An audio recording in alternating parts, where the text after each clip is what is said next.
ሰላም ጤና ስጥልን ውድ አድማጮች በያላችሁበት እንደምን ዋላችሁ እንደምን አመሻችሁ። ዜና እናሰማለን። በቅድሚያ ዋና ዋናዎቹ የኢትዮጵያ ብሔራዊ ምርጫ ቦርድ ቀጣይን ሀገር አቀፍ ምርጫ አስመልክቶ በምርጫ አስቻይ ሁኔታና መሰል ጉዳዮች ላይ ትናንት ገዢው ብልጽግና ፓርቲን ጨምሮ ከፖለቲካ ፓርቲዎች ጋር ተወያየ። የየመን ሁቲ አማጽያንና በዓለም አቀፉ ማህበረሰብ ቅቡልነት ያለውና አሁን የመንን እየመራ ባለው መንግስት መካከል በተደረገው ድርድር ከሁለቱም በኩል ወደ 3000 የሚሆኑ የጦር እስረኞችን ለመልቀቅ ተስማሙ። የሁለቱም ልዑካን እዚህ ስምምነት ላይ የደረሱት በጎረቤት አገር ኦማን አደራዳሪነት ነው ተብለዋል። ንብረትነቱ የሜክሲኮ የባህር ኃይል የሆነና ለሕክምና አገልግሎት የሚንቀሳቀስ አነስተኛ አውሮፕላን ዛሬ ተከስክሶ ቢያንስ 5 ሰዎች መሞታቸውን ተሰማም። ሩሲያ በዩክሬን ዋና ከተማ ኪየቭና ሌሎች ቦታዎች በፈጸመችው የአየርና የሚሳይል ጥቃቶች ቢያንስ 3 ሰዎች ሲገደሉ 6 መቁሰላቸውን ኪየቭ አስታወቀች። በጥቃቱ የኃይል መሠረተ ልማቶች ላይም ጉዳት ደርሷል ነው የተባለው። የዩናይትድ ስቴትስ ጦር በምስራቃዊ የፓስፊክ ውቅያኖስ ትንቀሳቀስ የነበረችውና አደንዛዥ እጽ ጭና ነበር ያላትን ጀልባ መጥቶ ማስጠሙን አስታወቀም። በጥቃቱ 1 ሰው መሞቱም ተረጋግጧል። ዜና በዝርዝር። የኢትዮጵያ ብሔራዊ ምርጫ ቦርድ ቀጣዩን ሀገር አቀፍ ምርጫ አስመልክቶ በምርጫ አስቻይ ሁኔታና መሰል ጉዳዮች ላይ ትላንት ገዢው ብልጽግና ፓርቲን ጨምሮ ከፖለቲካ ፓርቲዎች ጋር ተወያይተዋል። ምርጫ ቦርዱ በሌሎች ክልሎች እንደሚያደርገው ሁሉ በትግራይ ክልልም ምርጫ ለማድረግ ዝግጅት እያደረገ መሆኑንና በጉዳይ ላይ ከክልሉ ጊዜያዊ አስተዳደር ጋር የተቋሙ ሰብሳቢ ውይይት ማድረጋቸውን አስታውቀዋል። ከውይይቱ ተሳታፊ የፓርቲ መሪዎች ባገኘነው መረጃ ውይይቱ የሚቀጥል ሲሆን የሰላምና የደህንነት ጉዳዮች ቀጣይ መወያያ ነጥቦች ናቸው ተብሏል። በውይይቱ ከፓርቲዎች ለተነሱ ጥያቄዎች መንግሥት ምላሽ ለመስጠት ቃል የተገባበት መድረክ እንደነበረ የነገሩን ምንጮቻችን ገዢው ፓርቲ ተቃዋሚዎች ሚዛናዊ እይታ ሊኖራቸው ይገባል በሚል ያቀረቡትን ቅሬታዎችን በሙሉ እንደማይቀበል መግለጹንም ለማወቅ ችለናል። 7ኛው ጠቅላላ ሀገራዊ ምርጫ ግንቦት 24 ቀን 2018 ዓ ም እንደሚከናወን ምርጫ ቦርድ ቀደም ሲል ይፋ ማድረጉ ይታወቃል ሲል የዘገበልን የአዲስ አበባ ወኪላችን ሰለሞን ሙጬ ነው። የዶናልድ ትራምፕ አስተዳደር በሩዋንዳ ይደገፋል ያላቸውን የኤም 23 የተባሉ የኮንጎ አማጽያን ከስትራቴጂካዊት ከተማ ዩቬራ የመውጣት ዘገምተኛ ምላሽ እንዳላስደሰተው ገለጸ። አማጽያኑ በቁጥጥራቸው ስር ከነበረችው ዩቬራ መውጣታቸውን ቢገልጹም አሜሪካ ግን ሙሉ በሙሉ እንዳልወጡ ትከሳለች። በዶናልድ ትራምፕ አደራዳሪነት የሩዋንዳው ፕሬዚዳንት ፖል ካጋሜና የዲሞክራቲክ ሪፐብሊክ ኮንጎ ፕሬዚዳንት ፌሊክስ ቴሽኬዲ የሰላም ውል ቢፈራረሙም የኤም 23 አማጽያን ስምምነቱን ከተፈራረመ ከ10 ቀናት በኋላ ከተማዋን መቆጣጠራቸውን መረጃዎች ያመለክታሉ። የሰብአዊ መብት ተከራካሪዎችና የረድኤት ሠራተኞች በበኩላቸው የኤም 23 አማጽያን በተቆጣጠሩባቸው አካባቢዎች ሲቪሎች እንደሚገደሉ፣ ሴቶች እንደሚደፈሩና በሺዎች የሚቆጠሩት ደግሞ እንደሚፈናቀሉ ይገልጻሉ።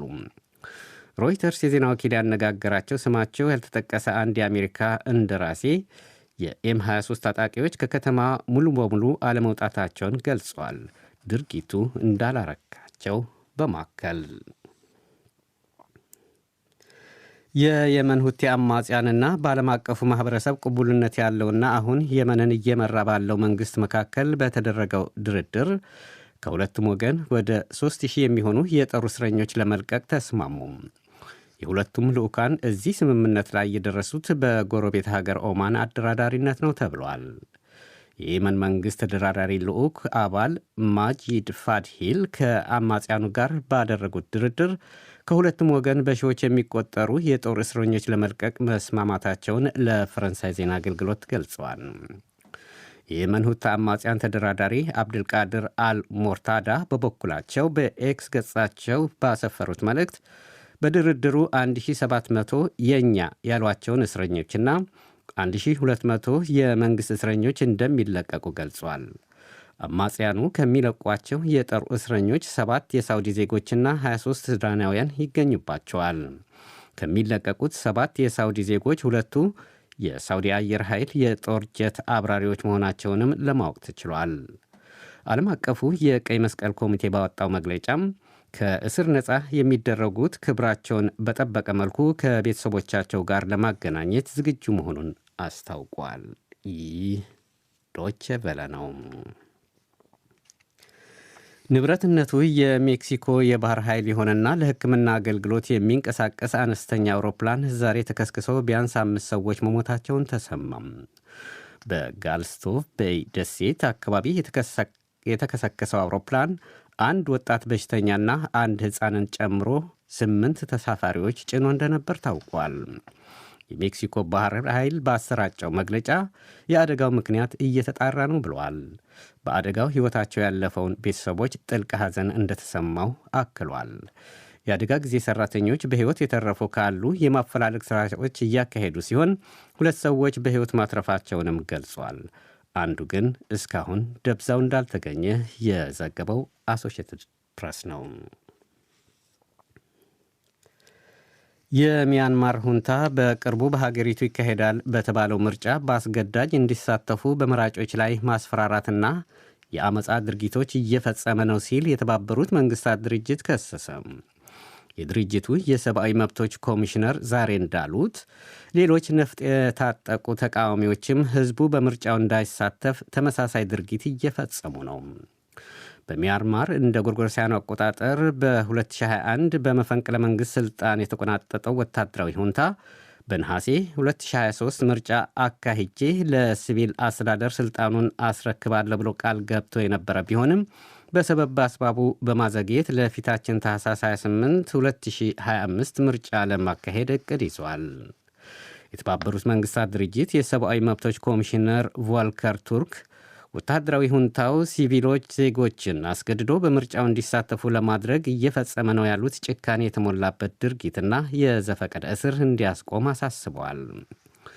የተለየ ሐሳብ በሚያንጸባርቁ ላይም የሚፈጽመውን ተመሳሳይ ድርጊት እንዲያቆም አሳስቧል። በሀገሪቱ ነፍጥ አንግበው የሚንቀሳቀሱ ተቃዋሚዎች በበኩላቸው ሕዝቡ በምርጫው እንዳይሳተፍ ተመሳሳይ የሰብአዊ መብት ጥሰቶች እየፈጸሙ መሆናቸውን ኮሚሽነሩ ማከላቸው የዘገበው ደግሞ አዣንስ ፍራንስ ፕረስ ነው። ሩሲያ በዩክሬን ዋና ከተማ ኪየቭ እና ሌሎች ቦታዎች በፈጸመችው የአየርና የሚሳይል ጥቃቶች ቢያንስ 3 ሰዎች ሲገደሉ 6 መቁሰላቸውን ኪየቭ አስታወቀች። በጥቃቱ የኃይል መሠረተ ልማቶች ላይም ጉዳት ደርሷል ነው የተባለው።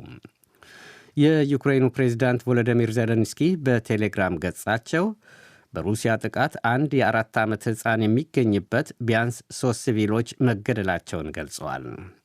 የሩሲያ የአሁኑ ጥቃት ጦርነቱን በሰላም ለመቋጨት ድርድሮች በሚካሄድበት ወቅት ነው ያሉት ዜሌንስኪ ጥቃቱ የሩሲያ የቅድሚያ ፍላጎት ምን እንደሆነ ግልጽ የሚያደርግ ነው ብለዋል። ምዕራባውያን አጋሮቻቸው በሩሲያ ላይ የሚያሳርፉትን ጫና እንዲያጠናክሩም ጥሪ አድርገዋል። ሩሲያ ለጥቃቱ ከ600 በላይ ሰው አልባ አውሮፕላኖችና ሚሳይሎችን የተጠቀመች ሲሆን በኃይል መሠረተ ልማቶች ላይም ጉዳት ማድረሱን ዜናው አክሏል። በሌላ ዜና የሩሲያ ጦር በዴኔፕሮና ካርኬቭ ዞኖች የሚገኙ 2 መንደሮችን መቆጣጠሩን አስታውቋል። ጦሩ ዛሬ ባሰራጨው መግለጫ መንደሮቹ ቁልፍ ወታደራዊ ጠቀሜታ ያላቸውና የኃይል መሠረተ ልማቶች ያሉባቸው ናቸው ብሏል። የዩናይትድ ስቴትስ ጦር በምስራቃዊ የፓሲፊክ ውቅያኖስ ትንቀሳቀስ የነበረችውና አደንዛዥ እጽ ጭና ነበር ያላትን ጀልባ መጥቶ ማስጠሙን አስታወቀም።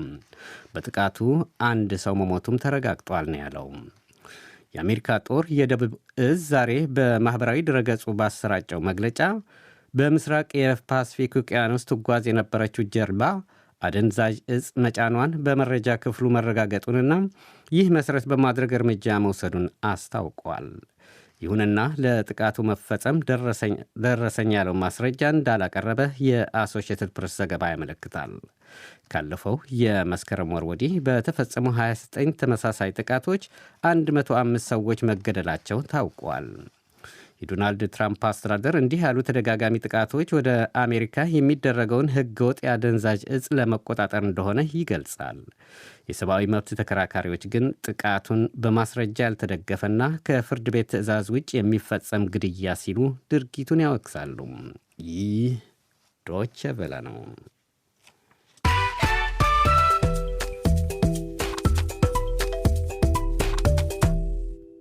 አድማጮች ዜናውን ለማጠቃለል ዋና ዋናዎችን አንዲህ በድጋሚ ላስታውሳችሁ። የኢትዮጵያ ብሔራዊ ምርጫ ቦርድ ቀጣይን ሀገራዊ አቀፍ ምርጫ አስመልክቶም በምርጫ አስቻይ ሁኔታና መሰል ጉዳዮች ላይ ትላንት ገዢው ብልጽግና ፓርቲን ጨምሮ ከፖለቲካ ፓርቲው ተወካዮች ጋር ተወያይተዋል። የየመን ሁቴ አማጽያንና በዓለም አቀፉ ማኅበረሰብ ቅቡልነት ያለውና አሁን የመንን እየመራ ባለው መንግሥት መካከል በተደረገው ድርድር ከሁለቱም በኩል ወደ 3000 የሚሆኑ የጦር እስረኞችን ለመልቀቅ ተስማሙ። ንብረትነቱ የሜክሲኮ የባህር ኃይል የሆነና ለሕክምና አገልግሎት የሚንቀሳቀስ አነስተኛ አውሮፕላን ዛሬ ተከስክሶ ቢያንስ 5 ሰዎች መሞታቸውን ተሰማም። ሩሲያ በዩክሬን ዋና ከተማ ኪየቭ እና ሌሎች ቦታዎች በፈጸመችው የአየርና የሚሳይል ጥቃቶች ቢያንስ 3 ሰዎች ሲገደሉ 6 መቁሰላቸውን ኪየቭ አስታወቀች። በጥቃቱ የኃይል መሠረተ ልማቶች ላይም ጉዳት ደርሷል። ዜናው በዚሁ አበቃ።